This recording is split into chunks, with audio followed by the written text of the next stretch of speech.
The noise of gunfire rose from all over the center of Peking. Someone called us from phone box in the street near Tiananmen Square.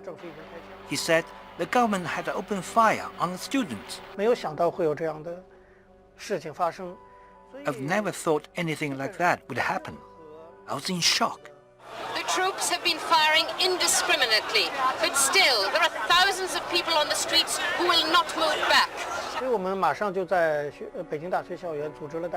We immediately organized about 200 students to go to Tiananmen Square to support the others, but all the main roads were blocked by the army lorries.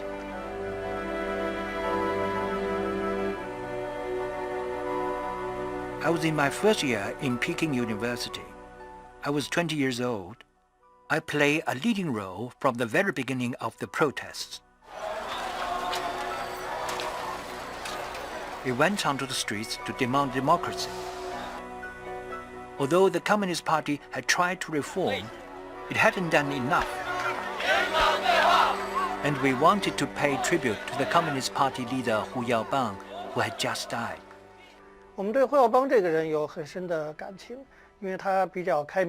We students loved him deeply because he was open-minded.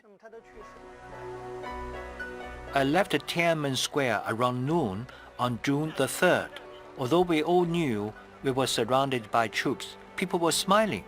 Everyone was so optimistic that we were going to win. On the evening of June 3rd, I was in my dormitory in Peking University with other students, discussing the future of our protests. Tanks and troops are patrolling the streets of central Peking after the bloody operation to crush student-led protests. Some reports say more than 2,000 civilians were killed in last night's army assault on Tiananmen Square, held for 7 weeks by students demanding greater democracy and an end to corruption.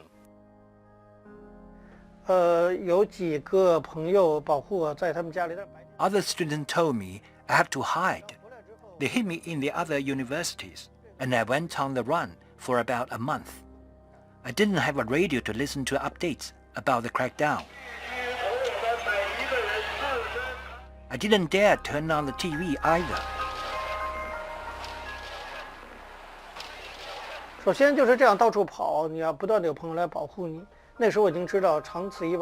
After being on the run for a month, I decided to go back to Beijing because I realized that the longer I hid, the more guilty I would look.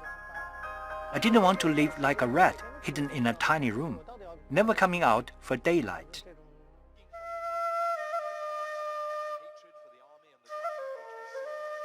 As soon as I went back to Beijing, I was arrested. I was in prison for nearly a year before I was put on trial.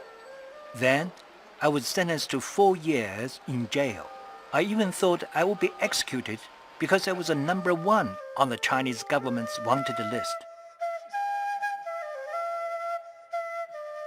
I turned my life upside down.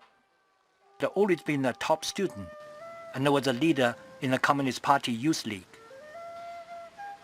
Who would have thought I would end up in prison and then in exile? The Tiananmen Square crackdown changed my whole life. Otherwise, I would be a poet.